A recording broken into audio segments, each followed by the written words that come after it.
Salut à toutes, salut à tous et bienvenue dans cette nouvelle vidéo sur la chaîne. C'est mon avis, j'ai passé quelques jours en compagnie du Galaxy Z Fold 6, ce fameux smartphone pliant qu'on avait loupé cet été. C'est-à-dire que le téléphone est tellement cher. J'avais même fait une vidéo sur notre chaîne secondaire C'est mon avis 2 pour vous dire à quel point je trouvais ça ridicule et je ne voudrais pas l'acheter et le tester parce que je rappelle que ce smartphone, le Z Fold 6 de chez Samsung évidemment, son prix officiel, encore aujourd'hui, c'est 2000 euros. C'est la version de base avec 12 Go de RAM et 256 Go de stockage, 2000 euros. Évidemment, c'est très cher, c'est le prix d'une voiture d'occasion. C'est presque le prix de deux iPhone 16, mais cet été, c'était son prix de lancement, et il y a eu entre-temps le Black Friday et certaines promotions de fin novembre, qui font que ce smartphone, je l'ai eu à seulement, entre guillemets, 1500 euros. C'était son prix sur Boulanger, vous savez que j'achète beaucoup de smartphones chez Boulanger, donc 1500 euros seulement, grâce au Black Friday, donc 500 euros de moins, c'est quand même pas négligeable.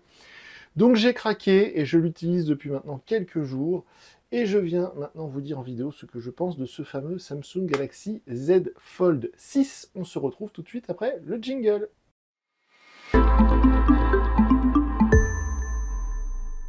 Alors, comme d'habitude, on va commencer par les points positifs, les choses que j'ai appréciées et que j'apprécie sur ce smartphone, qui va sans doute devenir mon téléphone perso parce que c'est vraiment un objet absolument magnifique et au quotidien, c'est très très très agréable à utiliser.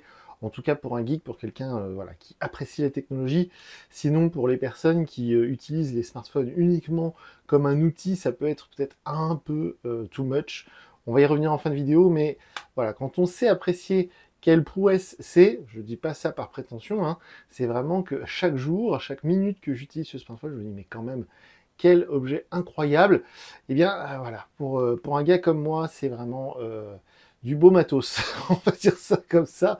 On va commencer par les points positifs, on terminera par les choses que j'ai à lui reprocher. Avant ça, un tout petit récap sur ce smartphone. Je rappelle donc son tarif de base de 1000 euros. Le poids, on va en parler dans un instant. On est à 240 grammes, 239 précisément. C'est le même poids que le S24 Ultra. Au niveau du format, alors là je vous ai mis un fond d'écran, c'est parce que c'est mon fond d'écran Matrix, mais si vous regardez sur internet, je vais essayer de vous mettre un truc en blanc, mais évidemment je ne vais pas y arriver parce qu'il est en mode sombre. Mais vous verrez que les bordures d'écran sont parfaitement symétriques. Franchement, c'est très très très agréable au quotidien, enfin pour les maniaques dans mon genre, c'est-à-dire que ce soit la face avant du smartphone, que ce soit n'importe quoi d'autre, en fait, dès que c'est parfaitement symétrique, moi ça me satisfait à l'œil et ça fait partie des petites choses, on va en parler dans un instant, mais voilà, je faisais un récap donc sur le poids, le format, le prix et aussi sur la fiche technique. C'est un processeur Qualcomm Snapdragon Gen 3 avec 12 Go de RAM, donc c'est la même configuration technique que le Z Flip 6 qui est beaucoup moins cher, qu'on avait testé sur la chaîne cet été et qui ne m'avait pas laissé un souvenir fantastique. Au niveau des capteurs photo, je vous mets la fiche technique GSM Arena, le lien sous la vidéo, vous pourrez aller voir toutes les spécificités au niveau des capteurs photo, on y reviendra également d'ici un instant. Et au niveau de la recharge, je vais en parler aussi, mais techniquement parlant, on est limité à 25 watts, mais je vais y revenir dans un instant. Donc au niveau des plus, des choses que j'ai appréciées, je vais vous parler du design il y a un instant, parce que si vous avez vu des photos, si vous avez regardé notre vidéo de déballage, moi, ce qui m'avait épaté la première fois que j'ai vu vous savez, c'est souvent comme ça, avant les nouveaux iPhones ou avant les nouveaux Samsung Galaxy ou avant les nouveaux Google Pixel, on a souvent des fuites avec des smartphones, des espèces de prototypes. Et quand j'avais commencé à voir et à espérer que effectivement ce smartphone est complètement carré, il n'y a vraiment rien qui dépasse. Et alors il se referme évidemment comme le Z Flip 6 et comme le Z Flip 5 l'était déjà une dernière, donc sans aucun espace entre les deux écrans. Ça se ferme d'une manière parfaite. C'est assez bluffant, on croirait un faux smartphone. Quand je l'avais vu en photo les premières fois, on aurait vraiment dit un faux téléphone, un truc vraiment fantasmé par quelqu'un qui maîtrise Photoshop, et non, c'est vrai, ça existe, ça marche très bien. Donc le design pour moi, évidemment, c'est une totale réussite, surtout dans ce bleu. Au début, je le voulais en noir, il n'était pas dispo, donc je l'ai pris dans cette espèce de bleu marine, c'est très très beau. Évidemment, j'ai absolument pas envie de mettre une coque là-dessus parce que l'objet est vraiment trop beau. Et j'ai oublié de vous dire il y a un instant, quand je faisais le récap de la fiche technique, c'est Il est certifié IP48, évidemment, parce que tous les smartphones pliants de chez Samsung le sont depuis quelques années, donc ce qui signifie qu'on peut le faire tomber dans l'eau sans aucun problème. Et j'ai marqué sur mon petit papier, pour pas oublier, c'est vrai qu'au niveau des finitions, on teste beaucoup de téléphones ici sur cette chaîne tout au long de l'année. On teste des téléphones très haut de gamme, des moins haut de gamme, le dernier iPhone 16 Pro évidemment, tout ça, mais sur un tel objet, il y a un niveau de finition, de précision, de fabrication qui est au micron près et qui est très impressionnant. Je vous assure que quand on l'a en main, 80% du feeling du téléphone, c'est quand on l'a en main, parce que c'est tellement, vraiment, c'est une pièce de technologie. Voilà, c'est comme ça que je vais résumer ça. Donc, vous voyez, le design, je suis complètement conquis. La fabrication, les qualités de fabrication, etc., aucun problème. Au niveau des écrans, je dis les écrans parce qu'évidemment, on a cet écran externe, donc qui est un écran AMOLED classique, comme c'est le faire Samsung depuis très longtemps maintenant. Le premier Samsung avec écran AMOLED que j'ai eu, c'était en 2011, mon Galaxy S2, donc ça fait un bail qu'ils savent faire ça, avec un vrai, de vrai Always On display qui reste allumé, même la nuit. Je le précise parce que même mon iPhone 16 Pro, que j'avais encore il y a quelques semaines, et qui coûtait quand même 1200 €, eh bien mon iPhone 16 Pro, la nuit, il s'éteint. Je vois pas l'intérêt d'avoir un Always On display s'il n'est pas always allumé, excusez-moi de cette expression, cet anglicisme.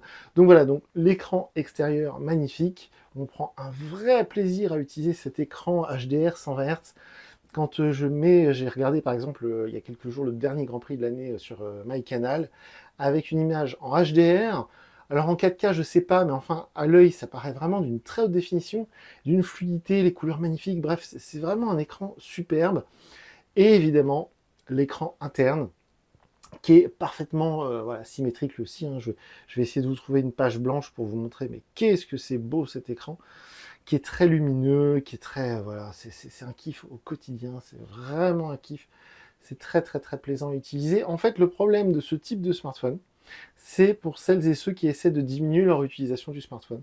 Parce que, encore plus que sur un Z Flip, avec le Z Fold, dès qu'on l'ouvre, même si on était parti juste faire une recherche Google, on se dit « Ah tiens, on va aller voir, je vais aller voir telle information et tout », parce que du coup, on a un écran qui est très grand, qui est d'un format très pratique, et avec voilà, un taux de pixels qui est assez haut, hein, de mémoire on doit être au-dessus des 400 ppi, une luminosité évidemment qui est largement suffisante, on peut monter à 2600 nits à l'intérieur, 2600 également à l'extérieur, bref, c'est une réussite totale. Et dernière petite chose, je ne sais pas si vous allez le voir, mais effectivement, ça ils savent faire, hein, c'était déjà le cas sur le Z Fold 3, le Z Fold 2 de mémoire, donc le 4, le 5 également, c'est la caméra selfie qui est cachée derrière certains pixels, donc dans l'écran. Ça, je trouve ça toujours assez bluffant.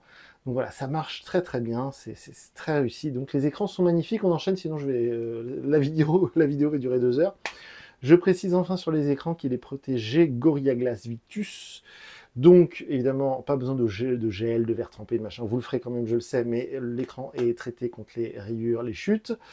Et l'écran interne, dernier petit détail à ce sujet, il y a évidemment un plastique de protection qui est pré-appliqué, une protection d'écran qui est quasi invisible. Même moi qui suis tatillon, c'est impossible de voir dans les coins tellement elle est bien appliquée. Pourquoi je vous parle de ça? Parce qu'au cours de l'année, on a testé d'autres smartphones pliants, notamment par exemple le Nubia, qui était assez sympa, qui était pas cher. Hein. Le Nubia, il était à genre 599 €, je crois.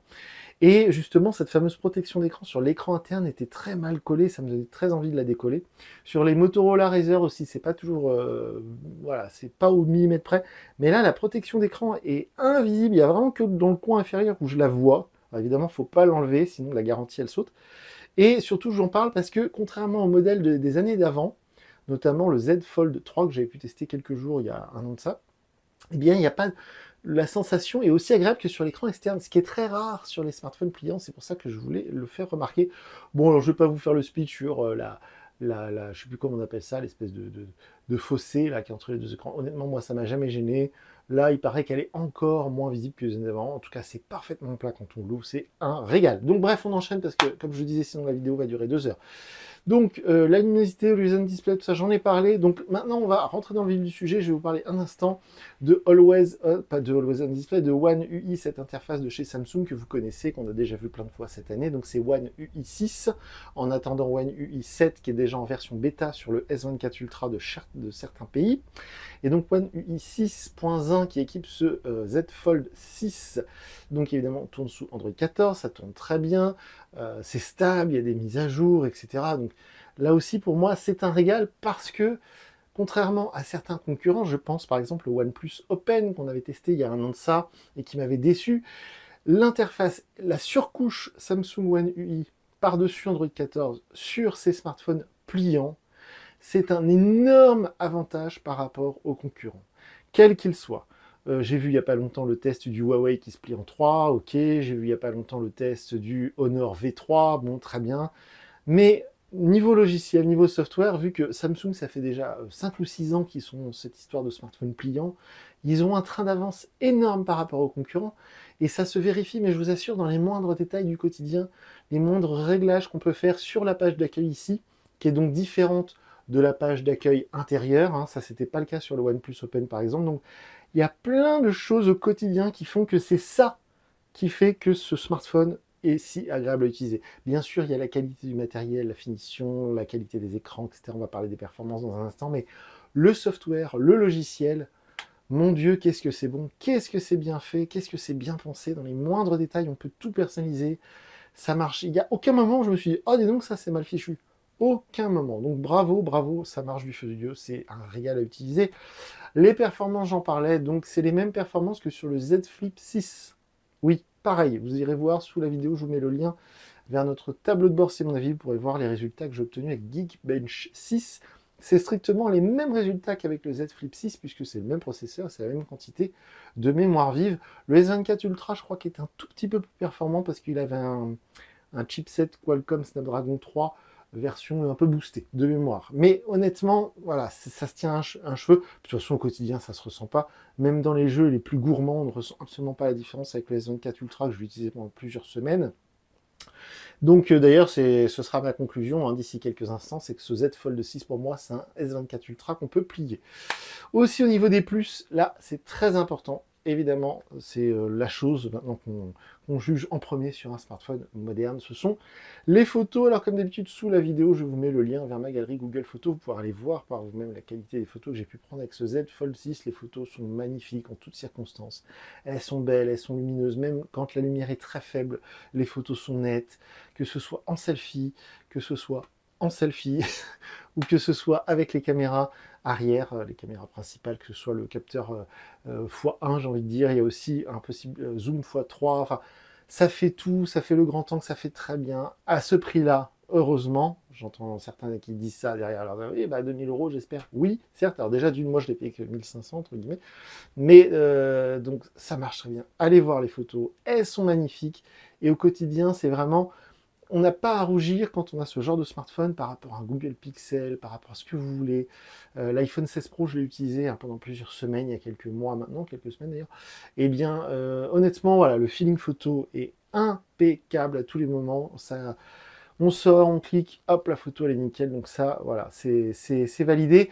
Les petites choses avant de passer aux quelques petits trucs que je lui reproche, mais voilà, l'ergonomie au quotidien, c'est très important, on en parle rarement dans les tests de téléphone, on regarde surtout les fiches techniques, on regarde surtout, voilà, on compare avec les concurrents, machin. L'ergonomie, on oublie, mais le smartphone, on l'a dans la main 200 fois par jour, on s'en sert, voilà, faut que ce soit efficace, faut que ça marche bien, il faut que les boutons soient aux bons endroits.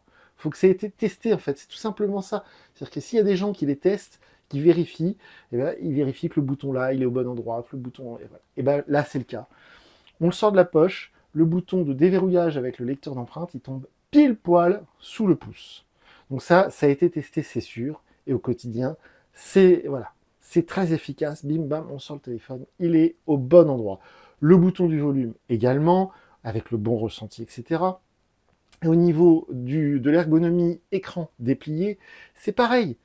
On sent que ça a été utilisé, on sent que ça a été testé, ça marche bien, voilà. Vous voyez, c'est pareil, j'ai du mal à trouver tellement les adjectifs manquent pour ce smartphone, vraiment. Hein. Mais l'ergonomie, elle est excellente au quotidien. Et enfin, dans les petits plus également. Les haut-parleurs, évidemment stéréo, sont d'une très très très bonne qualité. Petit défaut, est-ce que c'est un défaut? Les deux haut-parleurs sont situés ici. Donc quand vous jouez, généralement, l'écran se pivote comme ça. Que ce soit PUBG, que ce soit World of Tanks, ce que vous voulez, généralement, ça se met dans ce sens-là. Donc les haut-parleurs, en fait, tombent au niveau de la paume de chaque main. Bon, moi, je joue comme ça, par exemple. Est-ce que ça gêne? Pas vraiment. On a la vraie stéréo, puisqu'on a le haut-parleur ici et le haut-parleur là. Donc voilà, on a bien la stéréo droite-gauche. Aucun problème là-dessus.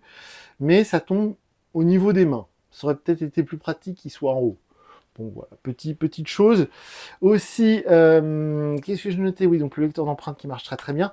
J'ai oublié de vous préciser, mais que le bouton latéral est personnalisable. Ça paraît être un détail, mais c'est pas toujours le cas, même sur des téléphones très haut de gamme et très chers. Je pense au Google Pixel 9 cet été que j'ai eu en test, et je ne pouvais pas mettre le wallet en double-cliquant sur le bouton latéral, ça lançait automatiquement Gemini ou je sais plus quoi, ça me saoulait. Donc là, voilà, on peut paramétrer le bouton latéral, on clique deux fois, ça ouvre l'application qu'on veut. Et enfin, toute dernière chose, la charge. Je vous en parlais en tout début de vidéo. Je l'ai mis dans les plus parce qu'on a la charge sans fil. Alors moi, j'en parle jamais parce que c'est pas le genre de truc que j'utilise, mais je sais qu'il y a des personnes qui aiment bien la charge sans fil, et c'est vrai que souvent sur certains téléphones que j'apprécie, certains Nothing Phone, certains Poco, etc., il n'y a pas la charge sans fil. Moi, ça ne me manque pas du tout, mais voilà, je voulais signaler la charge sans fil 15 watts. Et au niveau de la charge filaire classique, là, on bascule, on est entre les plus et les moins. Moi, ça me convient. Je ne vous ai pas encore parlé de l'autonomie, ça va venir, c'est juste après, mais moi, ça me convient. C'est-à-dire que la charge officiellement, c'est 25 watts. Mais si vous prenez le chargeur officiel Samsung, je vous mettrai le lien sous la vidéo, et le câble USB-C qui est fourni dans la boîte, ça recharge quand même assez vite. C'est genre 1 heure pour le 0 à 100%. On prend 50% en 30 minutes à peu près.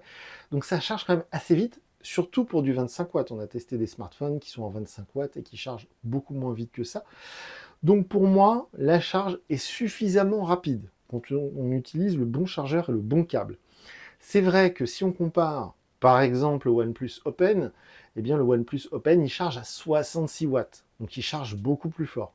Ok, mais personnellement je ne le mets pas dans les moins parce que encore une fois ça me convient. Moi, au quotidien, j'utilise un iPhone 15 Pro, même l'iPhone 16 Pro qui vient de sortir il y a quelques semaines, ça ne charge pas plus vite que le Z Fold 6. Même les nouveaux Google Pixel, tout ça, c'est dans la même veine. C'est pas des charges comme sur les Xiaomi à 120 watts. Donc, moi, ça me convient. Et justement, un truc, voilà, qui est normalement dans les défauts, là, on passe du côté des choses que j'ai à lui reprocher, c'est l'autonomie. L'autonomie, en fait, pour une personne normale, bon, moi je m'estime normal parce que je passe pas des heures à jouer sur mon smartphone, je consulte les réseaux, je fais du GPS, j'envoie des mails, je passe des appels. Voilà, eh bien, vous voyez, je suis parti ce matin de la maison à 8h à 100%, il est 22h et il me reste 35%. Donc moi je trouve ça tout à fait correct comme autonomie, c'est-à-dire que c'est une autonomie d'une journée avec un petit peu de rab. Voilà. Mais si vous comptiez avoir ce Z Fold 6 et le recharger que tous les 2 ou 3 jours, ça va pas être possible. Voilà. Mais c'est pas pour ça, enfin moi en tout cas, c'est pas pour ça que je l'ai acheté. Il y a des smartphones sur le marché qui ont des autonomies énormes, qui sont plus ou moins conçus pour ça. On a vu certains smartphones renforcés, par exemple, qui seront dans les mêmes poids et qui tiendront plus longtemps sur une charge. Mais là, moi, j'ai un smartphone qui se plie, qui est magnifique, qui est super performant, qui fait de super photos, qui est seulement à 230 grammes et qui tient au moins une journée, voire un peu plus au niveau d'une charge complète de batterie. Ça me suffit largement. Et enfin, deux petits défauts quand même. Alors, le vrai seul gros défaut pour moi, ce sont les applications officielles Samsung qui pullulent. Alors, ce qui est assez trompeur, c'est que dans les applications, dans le tiroir d'applications, on peut quasiment toutes les enlever, les désactiver, les désinstaller. Donc, en gros, toutes les applications officielles Google sont doublées par une application Samsung inutile, hein. L'application téléphone pour passer des coups de fil, il y a l'application officielle Google qu'on connaît tous, et puis il y a celle de chez Samsung. L'application message, il y a celle de chez Google qu'on utilise tous, puis il y a celle de chez Samsung. L'application agenda, qui s'appelle calendrier, mais voilà, chez Samsung. L'application note de chez Google qui s'appelle Keep. Il y a l'application note de chez Samsung. Voilà, tout est en doublon comme ça. Alors, Dieu merci, on peut en désinstaller la plupart ou les désactiver. Mais il y en a certaines qui vous spamment. Non, qui vous spamment pas, mais qui vous envoient des notifications qu'on ne peut pas désactiver. Certaines applications comme Samsung Cloud. Voilà, chez Samsung, c'est un peu pénible. Déjà, il y a OneDrive qui est déjà préinstallé de chez Microsoft, qu'on ne peut pas désinstaller, qu'on ne peut que désactiver. Et donc, il y a Samsung Cloud qui, de temps en temps, vous envoie une notif, dit, ouais, sauvegardez vos contacts, sauvegardez. Non, non, je ne veux pas utiliser Samsung Cloud. Déjà, j'ai été obligé de mettre mon compte Samsung parce que sinon, il y a plein de trucs, genre le Galaxy Store, on ne peut pas l'utiliser. Et il y a d'autres applications comme ça, comme le Samsung Pass, qui essaie de sauvegarder vos mots de passe, alors qu'on utilise tous, je crois, le truc de chez Google. Enfin, il y a plein d'applications comme ça en doublon qui sont un peu agaçantes, et quand on vient d'une année comme celle-ci, où on a de moins en moins ce genre de choses, évidemment, sur les Pixels, c'est que les applications Google, ça va de soi. Sur les Nothing Phone, c'est pareil. De plus en plus chez les constructeurs chinois, que ce soit chez Motorola, chez Xiaomi ou chez qui vous voulez d'autres, j'en ai pas d'autres en tête des Chinois parce que sur notre marché il n'y a plus Oppo, donc OnePlus par exemple. Bah, c'est pareil, ils ont compris qu'on utilise les applications Google et ça sert à rien d'aller développer à chaque fois la même chose, mais voilà, là en l'occurrence Made in Samsung, donc c'est un tout petit détail. Mais parfois, au cours de mes plusieurs jours d'utilisation, je me suis dit, j'ai eu une notification qui me dit ah, utilisez Samsung. Non, non, foutez-moi la paix, j'ai pas envie d'utiliser vos applications Samsung à la con. Et surtout, je ne peux pas désactiver les notifications de ces trucs-là. Genre Samsung Cloud, on ne peut pas désactiver l'appli, on ne peut pas désactiver la notification de cette appli. Bon. Et enfin, tout petit mot quand même sur le tarif. Alors je sais que, et c'est toujours le cas, 2000 euros un smartphone, je trouve ça abusé, surtout que maintenant c'est assez bizarre, mais c'est pas 1999 euros dans les magasins type Darty, Boulanger, Fnac, maintenant c'est 2000 euros tout rond. C'est assez original. Pendant des décennies, on nous a expliqué qu'il y avait un prix psychologique. Quand on était à 99 euros, c'est pas comme être à 100 euros. Bon, bah maintenant ils ont abandonné, maintenant c'est 2000 euros. Une chose est sûre, c'est que si vous arrivez à le trouver moins cher, s'il vous intéresse, si par exemple vous avez eu un Z Flip 3 ou un Z Flip 4, un Z Fold 3 ou un Z Fold 4 qui est un peu fatigué, comme moi d'ailleurs, et que vous voulez le nouveau Z Fold 6, c'est sûr que 2000 euros, c'est très cher. Il y avait les promotions du Black Friday, donc je vous l'ai dit il y a quelques jours, en fin novembre, et maintenant j'ai vu sur Amazon, je vous mettrai le lien sous la vidéo, je ne sais pas si ce sera toujours d'actualité au moment où vous allez voir cette vidéo, mais je l'ai trouvé sur Amazon pas plus tard que ce matin, un vendeur indépendant à seulement 1259 euros. Donc peut-être qu'il est possible de le trouver moins cher, mais voilà, si vous le trouvez en dessous, à 1500 ou en dessous de 1500, évidemment c'est une super affaire. Si vous avez les moyens de mettre 2000 euros, que le prix n'est pas un problème pour vous, vous ne serez pas déçu. C'est un excellent smartphone, mais à tout point de vue. Les photos, les performances au quotidien, la productivité que vous pouvez avoir avec cet appareil. Moi, je m'en sers beaucoup pour le travail, envoyer des mails, prendre des photos, des machins, faire des tableurs Excel et tout. Ça marche du feu de Dieu, c'est un vrai régal. C'est vraiment le truc que je retiens, c'est un régal. C'est le mot, je devrais renommer cette vidéo comme ça. Z Fold 6, un vrai régal. Quoi que vous fassiez dessus, du jeu, regarder une vidéo, aller sur les réseaux, c'est tellement, mais c'est tellement kiffant. Tout ce que vous allez faire là-dessus, c'est un plaisir sans nom. Même la moindre application minable, genre je sais pas, vous allez consulter la météo. Là l'autre soir j'ai regardé le match et après j'ai regardé le résumé sur l'application L'équipe. L'application L'équipe en plein écran. Mais quel plaisir! Mais n'importe quel truc qu'on va lire, ça paraît beaucoup plus intéressant sur cet écran, quoi. Donc voilà, tout ce qu'on va faire là-dessus, voilà. J'adore ce smartphone. Si je devais lui donner une note sur 10, alors vous savez que sur cette chaîne, on est toujours même, sur le rapport qualité-prix. Un smartphone qui est vendu 500 euros, s'il est très bien, ok, mais si on me le vend 1000, je vais le trouver mauvais, parce que je vais le trouver trop cher. Bon là, c'est assez difficile. Honnêtement, au bout de quelques jours d'utilisation, je suis tellement satisfait de ce smartphone que j'étais sur du 10 sur 10. Et après, je me suis rappelé que bon, l'autonomie n'est pas phénoménale. Il ne charge pas super vite. Voilà, 1 heure pour le 0 à 100%, c'est assez classique. Et toutes ces applications à Samsung qui me saoulent un peu des fois. Donc, allez, je lui donne 9,5 sur 10 parce que j'adore ce smartphone. J'en suis vraiment tombé amoureux. C'est un bonheur. Mais si on était sur le prix officiel de 2000 euros, c'est vrai que ça fait un peu cher. C'est les mêmes perfs que sur le Z Flip 6, qui est genre 800 euros de moins. Et bon, il y a des concurrents, le OnePlus Open, le Honor Magic V2, bientôt le V3. Bon. Donc si c'était à son vrai prix de 2000 euros, on serait peut-être plutôt sur un 8 sur 10. 8,5, vous voyez. Mais là, au prix que je l'ai payé, 1500 euros, c'est pas si cher. En tout cas, c'est moins cher que le OnePlus Open, qui est ma seule référence, parce que c'est celui que j'ai testé, qui est un vrai concurrent, hein, l'année dernière.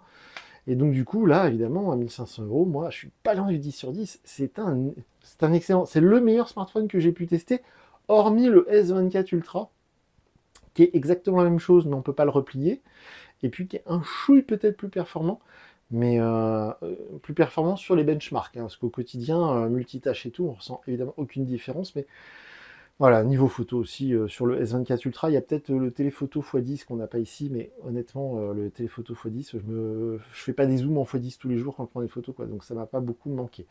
On essaiera de faire une vidéo un mois avec, bon, je compte le garder, un mois avec, donc cette vidéo, ce format long terme, que vous retrouvez sur notre chaîne secondaire, c'est mon avis 2. Donc voilà, j'adore ce smartphone, je pourrais en parler pendant des heures, mais on va s'arrêter là. Si vous avez des commentaires, évidemment, les commentaires sous la vidéo sont ouverts. Il est tard, je vais aller me coucher. Et je vous dis à très bientôt pour une nouvelle vidéo sur la chaîne. Salut!